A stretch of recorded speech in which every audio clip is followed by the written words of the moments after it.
कोई भी दुनिया का ऐसा हिस्सा नहीं है जहाँ पर गांधी जी की प्रतिमा न हो। हिंसक समाज कभी भी विकासशील नहीं हो सकता। गांधी के तरीकों से बस गोलमेज सम्मेलन हो सकता है, निदान गॉडसे के तरीकों से नहीं चलेगा। भारत में सबसे पहले उन्होंने चंपारण की धरती को अपना कर्मभूमि बनाया। यह सोचने की कोशिश करो कि जो कदम आप उठाने जा रहे हैं उससे उस गरीब व्यक्ति का कितना भला होने जा रहा है। गांधी जी के प्रति जो हमारी अभी की मौजूदा नई पीढ़ी है वो या तो बहुत कम जानती है या अगर कुछ जानती भी है तो उसका आधार व्हाट्सएप यूनिवर्सिटी है। हम लोग महान वैज्ञानिक अल्बर्ट आइंस्टीन ने गांधी जी के बारे में कहा था कि भविष्य की पीढ़ियों को इस बात पर विश्वास करने में मुश्किल होगी कि हाड़ मांस से बना ऐसा कोई व्यक्ति भी कभी धरती पर आया था। नमस्कार दोस्तों, स्वागत है आपका हमारे चैनल द पंचायत पर। मैं हूं आदित्य कुमार और आज बात गांधी दिवस पर। सबसे पहले द पंचायत की तरफ से गांधी दिवस पर ढेर सारी बधाई। 2 अक्टूबर गांधी जयंती के रूप में मनाया जाता है। भारत के राष्ट्रपिता महात्मा गांधी का जन्म 2 अक्टूबर 1869 को पोरबंदर, गुजरात में हुआ था।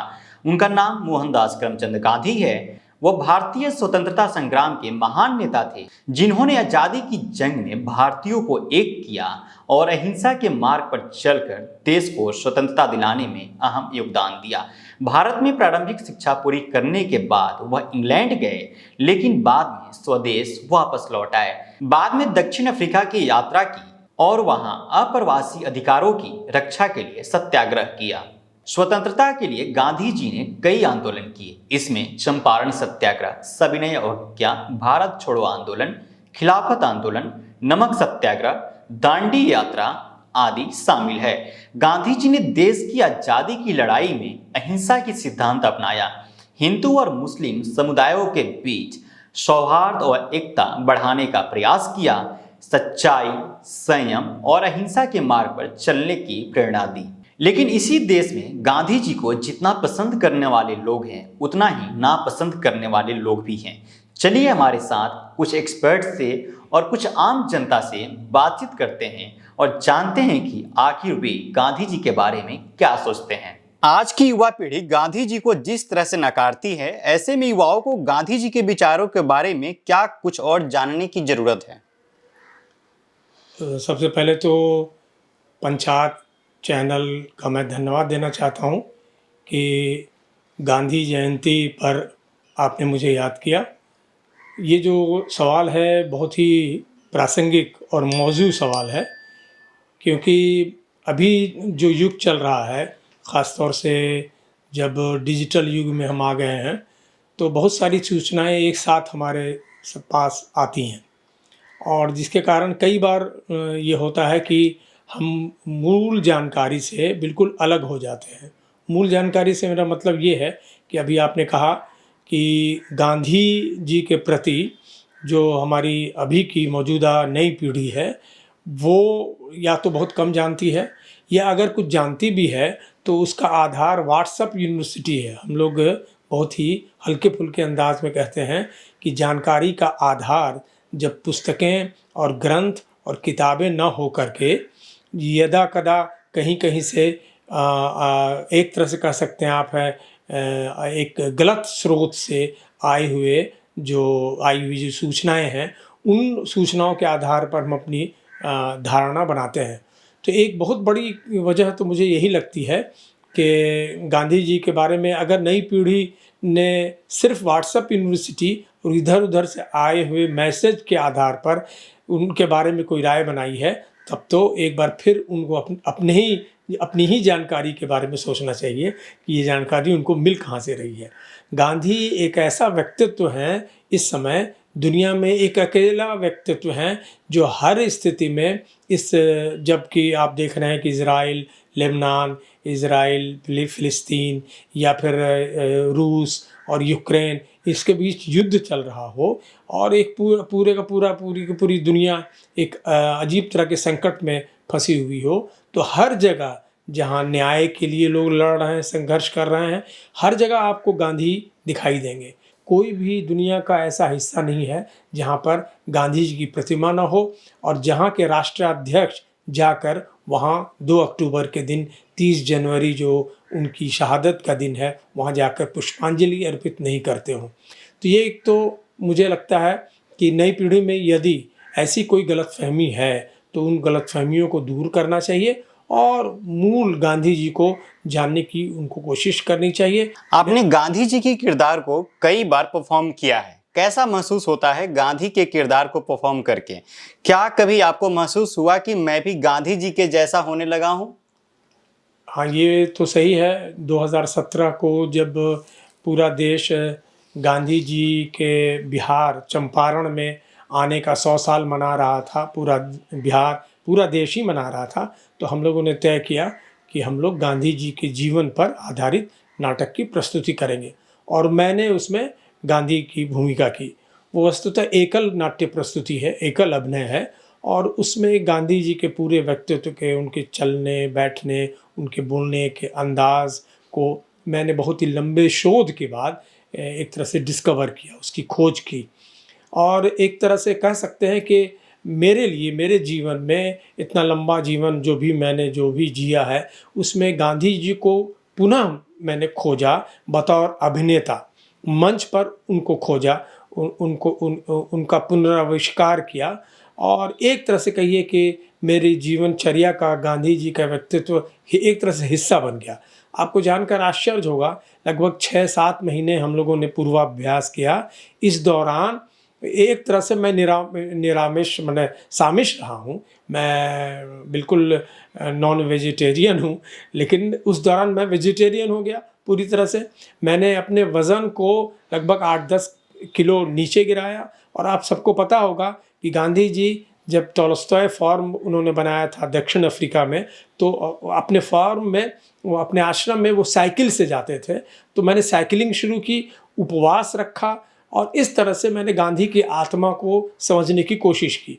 तो कई बार ऐसा होता है कि अभिनेता देह को तो समझ जाते हैं, दुबली पतली देह हो सकती है आपकी और आपकी कद काठी आपको गांधी के लायक बना सकती है, लेकिन आपकी आत्मा, आपका भीतर का जो मन है वो अगर बदला नहीं, तब आप गांधी की भूमिका के साथ न्याय नहीं कर सकते हैं।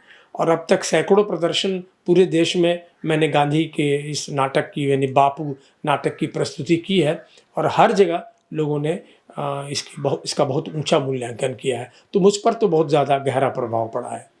मेरा नाम जावेद अख्तर ख़ान है और मैं पिछले वर्ष हिंदी प्राध्यापक के रूप में, एसोसिएट प्रोफेसर के रूप में TPS कॉलेज हिंदी विभाग से सेवानिवृत्त हुआ हूँ। गांधी को आप कैसे देखते हैं और मौजूदा समय में उनकी क्या प्रासंगिकता है? मैं इतिहास का भी छात्र रहा हूँ और पत्रकारिता का भी छात्र रहा हूँ, तो मुझे गांधी ऐतिहासिक व्यक्तित्व के रूप में और एक पत्रकार के रूप में आज भी प्रासंगिक लगते हैं। आपको पता होगा, गांधी जी ने एक जंतर दिया था जिसमें कहा था कि उन्होंने, जो तुम कदम उठाने जा रहे हो या कुछ ऐसा काम करने जा रहे हो जिससे सबसे गरीब आदमी जो तुमने देखा है उसका ध्यान करो और यह सोचने की कोशिश करो कि जो कदम आप उठाने जा रहे हैं उससे उस गरीब व्यक्ति का कितना भला होने जा रहा है। और ये आज पत्रकारिता के संदर्भ में पूरी तरीके से प्रासंगिक है। हम देख पाते हैं कि जो जन सरोकारों के मुद्दे हैं, जो गरीबों के मुद्दे हैं, मेहनतकशों के मुद्दे हैं, जो कामगारों के मुद्दे हैं, उनको भारतीय मीडिया परिदृश्य में बिल्कुल नगण्य स्थान दिया जाता है। और जैसा कि देखते हैं कि इनके मुद्दों को, जैसे रोज़गार के मुद्दे हों, पर्यावरण के मुद्दे हों, स्वास्थ्य के मुद्दे हों या आधारभूत संरचना के मुद्दे हैं, इन मुद्दों को बहुत कम स्थान दिया जाता है। तो आज भी गांधी जी का जंतर पत्रकारों के लिए एक प्रासंगिकता से भरा हुआ है। इन्होंने कई बार अपने लेखों में कहा है कि जो अनीतिपूर्ण विज्ञापन है उन्हें हमें नहीं लेना चाहिए, लेकिन आज के मौजूदा परिदृश्य में हम देखते हैं कि कैसे विज्ञापन समाचार पत्र को भ्रष्ट कर रहा है। और हाल के परिदृश्य में पेड न्यूज़ का एक नए अवधारणा भारतीय मीडिया परिदृश्य में उभरा है। और मैं आपको एक उदाहरण बताऊं, 2008-9 में स्टारलाइट कंपनी, जो वेदांता की कंपनी थी, उसके चिमनी गिरने से 40 मजदूरों की मौत हो गई थी, लेकिन भारतीय मीडिया में उसे जगह नहीं दी गई। और उसके बाद पता चला कि वेदांता ने पूरे भारत में सारे समाचार पत्रों को 12 महीने में 12 पन्नों का एक विज्ञापन दिया था। तो इस तरीके से जो जन सरोकार के मुद्दे हैं, गरीबों के मुद्दे हैं, मजदूरों के मुद्दे हैं, उनको विज्ञापन के माध्यम से दबा दिया जाता है। तो इस परिदृश्य में गांधी की प्रासंगिकता पत्रकार के रूप में मैं समझता हूँ कि बहुत बड़ी है। आपने अपने शोध के दौरान गांधी को कैसे समझा है? हालांकि मैंने जो शोध किया है वो लघु समाचार पत्रों पे है, लेकिन गांधी को मैं पढ़ता रहा हूँ और गांधी जी की जो जिजीविसा थी, जो लगन थी अपने काम के प्रति, तो उनसे मैं प्रेरणा पाता रहा हूँ। उनका एक उदाहरण है, जो वो ट्रेन के डिब्बे से उनको उतार दिया जाता है और उनके पास दो ऑप्शन था, या तो वो वापस चले जाते या तो फिर वो उस मामले को उठाते। और आज उनकी उसी जिजीविसा का परिणाम है कि जिस रेलवे स्टेशन पे उनको ट्रेन के डब्बे से उतारा गया था, वहाँ उनकी मूर्ति लगी हुई है और जिस व्यक्ति ने उन्हें उतारा था उन्हें कोई नहीं जानता है। तो गांधी जी के अंदर जो निर्णय लेने की क्षमता थी कि कब क्या करना है, वो बेमिसाल थी। चाहे वो भारतीय राष्ट्रीय आंदोलन में देखते हैं या उनके व्यक्तिगत जीवन में देखते हैं, उनसे हम बहुत कुछ सीखते हैं। गांधी को बेहतर ढंग से समझना हो तो उनसे जुड़ी कौन सी ऐसी किताबें हैं जो आज की युवा पढ़ सकती है? देखिए, पहली किताब अगर मैं कहूँ तो उनकी जो आत्मकथा है, सत्य के साथ मेरे प्रयोग, उनको पढ़नी चाहिए। और दूसरी किताब अगर कोई पढ़नी है तो रामचंद्र गुहा की किताब है गांधी, तो उनको आप पढ़ सकते हैं। क्योंकि गांधी को समझना है तो उनकी आत्मकथा के माध्यम से हम समझ सकते हैं और रामचंद्र गुहा ने उनकी नई तरीके से विश्लेषण किया है। तो मुझे लगता है कि आज की युवा को अगर गांधी से जुड़ना है तो इन दोनों किताबों का अध्ययन ज़रूरी हो गया। क्या आपको लगता है कि गांधी जी के अहिंसा के सिद्धांत का आज भी महत्व है? क्यों? गांधी के अहिंसात्मक विचार को कभी भी किसी भी कालखंड में आप उपेक्षा नहीं कर सकते, उसे इग्नोर नहीं कर सकते, क्योंकि हिंसक समाज कभी भी विकासशील नहीं हो सकता। और गांधी जी हमेशा सामाजिक परिवर्तन और विकास की बात करते थे, और विकास वहीं संभव है जहाँ पर शांति होगी, सामंजस्य होगा, आपसी भाईचारा और सौहार्द होगा। इसके अलावा अगर गांधी के विचारों का अध्ययन आप करें तो वो गांवों, बहुत पैदल यात्रा उन्होंने की थी और गांवों की आर्थिकी, गांवों की सामाजिक संरचना, गांवों की राजनीति, गांवों के तमाम पक्षों को उन्होंने कायदे से ऑब्जर्व किया था, समझा था, जाना बुझा था, और उसके आधार पर उन्होंने जो भी अपने विचार रखे, चाहे वो अहिंसा की बात हो, छुआछूत दूर करने की बात हो, या पंचायत को मजबूत करने की बात हो, या तमाम तरह के कोऑपरेटिव आंदोलन जो सहकारिता पर उन्होंने बल दिया था, वो हमारे समाज में पहले से थी चीज़ें, उनको सन्निहित कर करके और लोगों के सामने प्रस्तुत करने का काम किया गांधी जी ने। जैसे पंचायती राज, उनका एक कॉन्सेप्ट है डिसेंट्रलाइजेशन ऑफ पावर, सत्ता का विकेंद्रीकरण, और उसी से वो पंचायती राज की ओर पहुंचते हैं और स्वराज माने जनता का राज, स्वराज से सुराज की वो परिकल्पना करते हैं। कहने का मतलब यह है कि गांधी सामाजिक, आर्थिक, सांस्कृतिक, राजनीतिक तमाम पक्षों का एक अपने वैचारिक दायरे में बांधते हैं, उससे ही सामाजिक विकास की गति देने की कोशिश करते हैं। गांधी जी ने सत्याग्रह की जिस परंपरा को स्थापित किया, उसमें चंपारण सत्याग्रह को आप कैसे देखते हैं और आपको भोजपुरी में ये किताब लिखने की प्रेरणा कहाँ से मिली? महात्मा गांधी आधुनिक भारत के उन महापुरुषों में से हैं जो अग्रणी हैं, जिनसे आने वाली कई पीढ़ियां प्रेरणा ले रही हैं और लेती रहेंगी। भारत लौटने के बाद महात्मा गांधी ने सर्वप्रथम चंपारण की धरती को अपना कर्मभूमि बनाया और चंपारण सत्याग्रह में नीलहों के अत्याचार से जो रैयत और किसान पीड़ित थे, उनको कोर्ट केस से लेकर और ज़मीनी स्तर पर आंदोलन के माध्यम से राहत दिलाई और नीलहों के अत्याचार से चंपारण के लाखों लोगों को मुक्ति दिलाई। उसके बाद से वो दूसरे अभियानों में लग गए।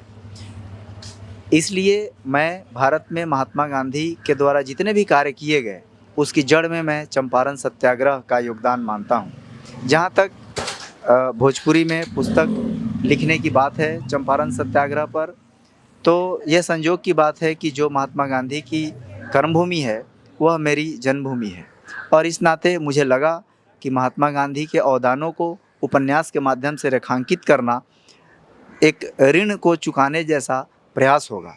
और इसी उपक्रम में मैंने उस उपन्यास को लिखा। जहाँ तक भाषा चयन की बात है भोजपुरी, तो चंपारण के जिस क्षेत्र में महात्मा गांधी ने आंदोलन किया उस क्षेत्र में भोजपुरी बोली जाती है। और मुझे लगा कि अगर माटी से जुड़ी, ज़मीन से जुड़ी चीज़ों को लिखना है तो वहाँ की भाषा में अगर लिखी जाए तब भाव अपने सबसे प्रभावी रूप में सामने आता है। इसलिए मैंने भोजपुरी भाषा में गांधी जी आइल बानी शीर्षक से उपन्यास लिखा जो चंपारण सत्याग्रह पर आधारित है। देखिए, गांधी जी के विचारों की सिर्फ आवश्यकता नहीं है, महात्मा गांधी और नाथूराम गॉडसे, इन दोनों के मिश्रित विचारों की आवश्यकता वैश्विक स्तर पर है। इजराइल हमास से कैसे निपट रहा है? गांधी के तरीकों से निपट रहा है क्या? गांधी के तरीकों से निपट रहा होता तो आज वो भी फिलिस्तीन को जैसे हमने 55 करोड़ आज़ादी के बाद दे दिए वो दे चुका होता। गांधी और गॉडसे दोनों के मिश्रित विचारों से निपटा जा रहा है। अहिंसा परमो धर्म, धर्महिंसा तदैव च। हम असहयोग आंदोलन चलाएंगे, लेकिन अगर चौरी चौरा में कोई अंग्रेज सिपाही हमारे खिलाफ बदसलूकी करेगा, हमारे खिलाफ अगर वो उदंडता का परिचय देगा, तो हम पूरे थाने को जला करके, अंग्रेज सिपाहियों को जलाकर भस्म करने की शक्ति रखते हैं। इसलिए वैश्विक स्तर पर और पूरी दुनिया गॉडसे के तरीकों से ही लड़ रही है, गांधी के तरीकों से कोई नहीं। मंच पे कितना विषय को ये लोग सॉल्व कर पा रहे हैं। यूएन में कभी वो बाइकआउट करता है, हमास वाले आएंगे तो ये चले जाएंगे, इजराइल वाले चले जाएंगे, नेतन्याहू बोलने के लिए खड़े होंगे तो सारे मुस्लिम राष्ट्र चले जाएंगे। गांधी के तरीकों से बस गोलमेज सम्मेलन हो सकता है, निदान गॉडसे के तरीकों से निकलेगा। गांधी जी का योगदान भारतीय स्वतंत्रता आंदोलन में कितना महत्वपूर्ण था? देखिए, महात्मा गांधी को जब हम देखते हैं तो वो 20वीं सदी के सबसे बड़े ऐसे विचारक चिंतक थे जिनका राजनीति पर प्रभाव पड़ा धीरे धीरे स्नेह। गांधी जी के आने के बाद में उन्होंने सचमुच में जो लोकमान्य बाल गंगाधर तिलक का जो विचार था, जो उनकी योजना थी, तुम हमें स्वतंत्रता दो, हम तुम्हें आज़ादी देंगे, स्वतंत्रता हमारा जन्म सिद्ध अधिकार है। तो उस पिन पॉइंट को, उस सिद्धांत को गांधी ने आत्मसात किया और आगे बढ़े। और उन्होंने अंग्रेज़ों के सामने जो कांग्रेस की स्थिति थी कि दया की भीख मांगना, सुधार करवाना, उससे हट करके संपूर्ण स्वतंत्रता की बात उन्होंने करने शुरू कर दी। और इसके लिए उन्होंने जो तर्क दिया, जो सिद्धांत दिया, वो उसका सबसे पहले अपने ऊपर में प्रयोग किया। अपने जीवन के संदर्भों से, अपने जीवन से उन्होंने अपने सिद्धांत को दृष्टिगत कराया, लोगों को बोध कराया। और यही गांधी की सबसे बड़ा योगदान है। गांधी को यदि हम देखेंगे तो गांधी को एक महामानव मानना चाहिए, लेकिन उनकी पूजा की जाने लगी, पूजा की बात नहीं होनी चाहिए। गांधी के सिद्धांत बिल्कुल व्यवहारिक थे और स्वयं को उन्होंने कहा है कि मैं एक ऐसा राजनेता हूं जो दर्शन, जो सिद्धांत हमारे भारत की मिट्टी में, भारत के संस्कृति में, संस्कार में है, उसे आत्मगत करके फिर से भारतीयों के मन को, मनोबल को खड़ा करना, उनके अंदर में आत्मविश्वास को जागृत करना और फिर से अपनी स्थिति को मजबूत करते हुए अंग्रेज़ों को कह देना कि आप यहाँ छोड़ करके चले जाएं, यह हमारा भूभाग है, इसके भाग्य निर्माता हम हैं और हम अपने स्वयं का भाग्य निर्माण करेंगे। ये जो आप यहाँ पर बैठे हुए हैं, यह आपका अनाधिकार चेष्टा है, आप चले जाएं। महात्मा गांधी को राष्ट्रपिता कहने का स्रोत पहली बार सुभाष चंद्र बोस ने दिया था। सुभाष चंद्र बोस ने गांधी जी को राष्ट्रपिता कहकर सम्मानित किया था क्योंकि भारतीय स्वतंत्रता संग्राम में उनका महत्वपूर्ण योगदान था और वे भारतीय स्वतंत्रता संग्राम के प्रमुख नेता थे। उसके बाद से राष्ट्रपिता का उपयोग गांधी जी के सम्मान में आमतौर से किया जाने लगा। तो फिलहाल इस वीडियो में इतना ही। अगर हमारी वीडियो पसंद आया हो तो इसे लाइक करें, शेयर करें, कमेंट करें और हमारे चैनल को सब्सक्राइब करना न भूलें। कैमरामैन विशाल के साथ आदित्य कुमार, धन्यवाद।